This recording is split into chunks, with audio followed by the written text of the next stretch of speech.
Assalamualaikum warahmatullahi wabarakatuh. Selamat pagi semuanya. Selamat berjumpa kembali dengan kami di dunia teknik bersama Suyoka Channel. Sahabat teknik, AC Daikin ini tidak dingin sama sekali ya. Menurut yang mempunyai ruangan ini, awalnya terjadi bunga es dan sering jatuh gitu. Jadi takut kena badan yang menghuni ataupun kena peralatan seperti komputer dan lain-lain ini. Setelah terjadi es, lama-kelamaan nggak jadi es tapi bocor. Coba akan kita cek dulu bagian luarnya gitu ya guys ya. Intinya ini nggak dingin. Itu kita cek dulu bagian kompresor. Yuk kita keluar dulu. Wes mas, yuk tinggal metu sih ya. Coba kita lihat ini AC-nya yang mana. Iya ya ini. Tapi ini ada anget-angetnya, harusnya dia harusnya dia ada dingin. Bentar.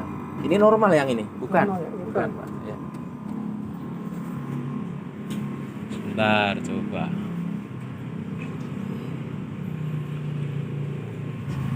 Ini nyala juga Pak ini. Nah, kemungkinan ini Pak. Kemungkinan ini. Oke ya. Setelah kita cek ini, kemungkinannya ini. Coba kita akan matikan dulu dari indoor. Iya, tapi anget nggak di depannya? Nah, kalau anget normal Pak. Kalau ini kan nggak ada anget-angetnya sama sekali toh kalau ini. Nah, dingin toh. Ya. Mas, tolong matikan AC-nya Mas. Coba dari remote situ. Ya ini bener kan Pak, mati toh. Oke ya. Berarti memang yang ini. Memang yang ini. Oke Mas, makasih. Udah ketemu Mas. Mas tolong bawain obeng plus, kemudian multitester tang ampere. Ya. Bawa keluar sini. Terus AC-nya nyalain dulu Mas, biar dicek bareng-bareng. Bisa lah Pak. Oke ya. Ya, tak tunggu di luar sini Mas. Oke Pak, ya Pak. Sini Pak. Ini yang nyala cuman kipasnya aja nih yang nyalain. Jadi mesinnya sedang mati. Entah itu overload, entah itu memang sudah nggak bisa dipakai. Kita cek lebih jauh yuk. Kita buka dulu. Nih ya. Ini yang nyala cuman kipasnya saja ini.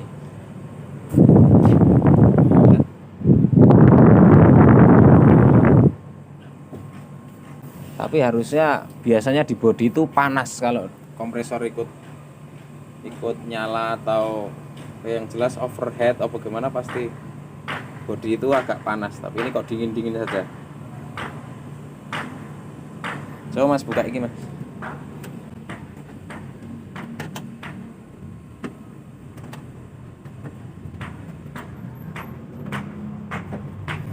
Cover atasnya dibuka.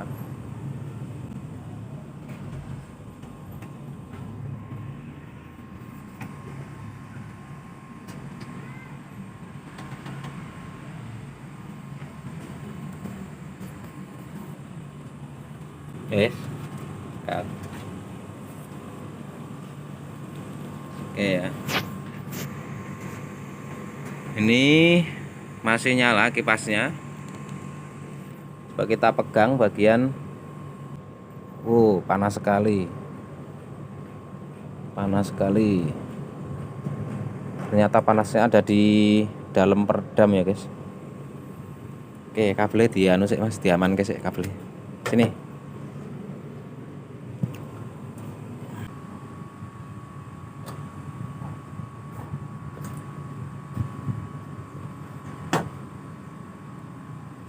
Multitester. Ini mesinnya sedang overload, Pak. Dalam kondisi seperti ini ya guys ya. Kalau kita melihat dari kasusnya ini, yang jelas mesin ini overload ya. Overloadnya itu apakah karena mesin terlalu panas ataukah bagaimana.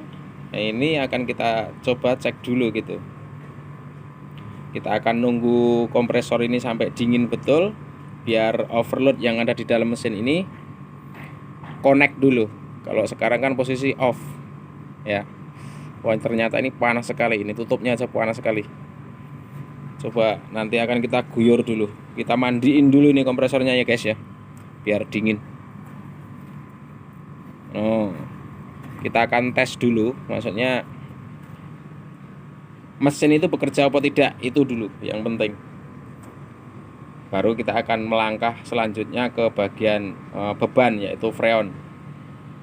Tapi intinya untuk pengecekan AC yang model seperti ini kasusnya, itu kita pastikan bahwa kompresor itu berjalan normal dulu gitu loh.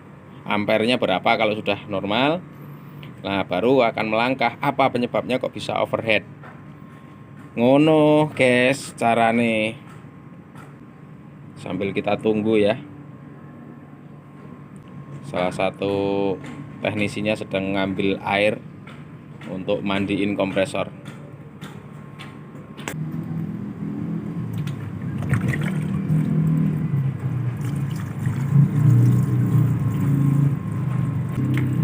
Pelan-pelan, jangan sampai kena kabel yang ini, masih ada strom gitu.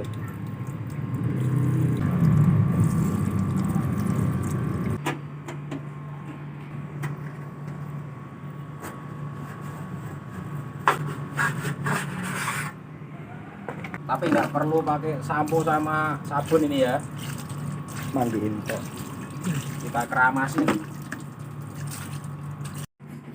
Kalau sudah kita mandiin ya, untuk terminalnya ini kita buka, kemudian kita bebaskan dari air yang kemungkinan bisa masuk membuat konslet di bagian terminal kompresor ya.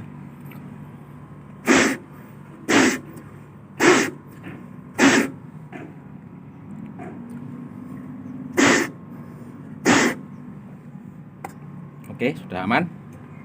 Kita kembalikan lagi. Setelah dimandiin kompresornya, kemudian kita tutup kembali.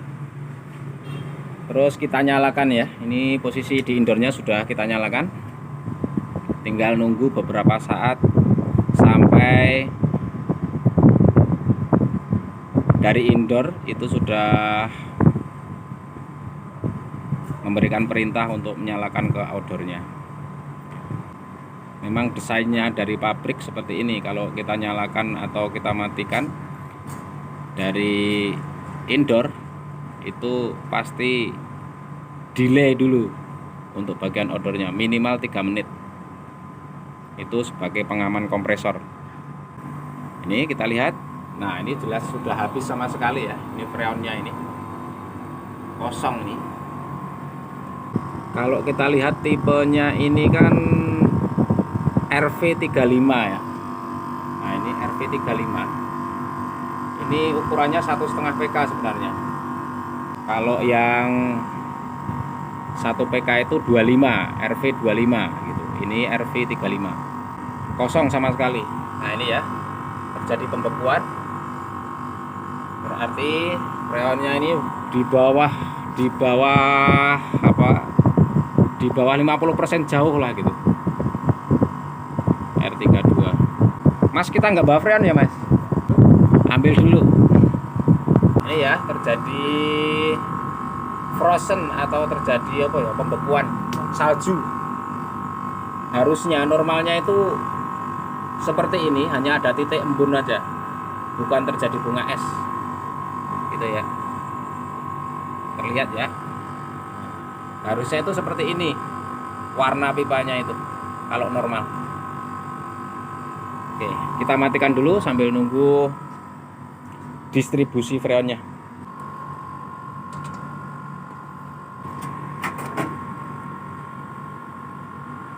Untuk jenis R32 ini tekanannya antara 140 sampai 160 ya. Sementara ini hanya ada 50 PSI gitu ya. Kita isi sampai betul-betul bunga es ini hilang.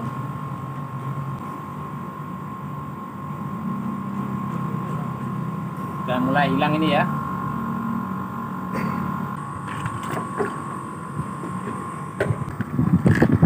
kenapa ini kita kasih atau kita rendam juga guys, ini karena semua gas kalau dia itu keluar pasti wadah yang untuk menampung gas itu pasti akan dingin gitu ya. Jadi tekanannya semakin berkurang. Jangan dibuang mas. Tekanannya semakin berkurang, akhirnya nggak mau nendang, harus nunggu sampai wadahnya ini hangat kembali gitu, atau sesuai dengan suhu di lingkungan. Nah biar cepat naik, tekanannya itu semakin besar kita rendam lagi. Jangan ditunggingin gitu aja. Yang penting apa? Yang penting itu kena air. Oke ya, ini panasnya sudah terasa merata ini dari atas sampai ke bawah, sisi samping kanan kiri hangatnya sudah merata. Tekanan sudah 140. Kita kunci dulu. Udah dulu mas, biarin mas. Sementara ampere di 4,2 maksimal, 4,1. Oke, setelah pengisian selesai ya, ini nanti akan kita cek kembali selama 6 bulan ke depan minimal ya, freonnya itu berkurang ataukah masih utuh. Kalau dia berkurang berarti memang ada kebocoran dan harus ditindaklanjuti lebih jauh gitu. Yuk kita cek ke bagian indoornya, sudah dingin apa belum. Oke, yuk kita masuk ke dalam. Ini udah mulai berasa dinginnya. Kemudian akan kita tunggu ya, kira-kira setengah jam. Ada masalah apa enggak, kita akan cek lagi nanti setelah 30 menit. Gitu guys, terima kasih banyak atas kunjungannya. Jangan lupa like dan subscribe. Assalamualaikum warahmatullahi wabarakatuh.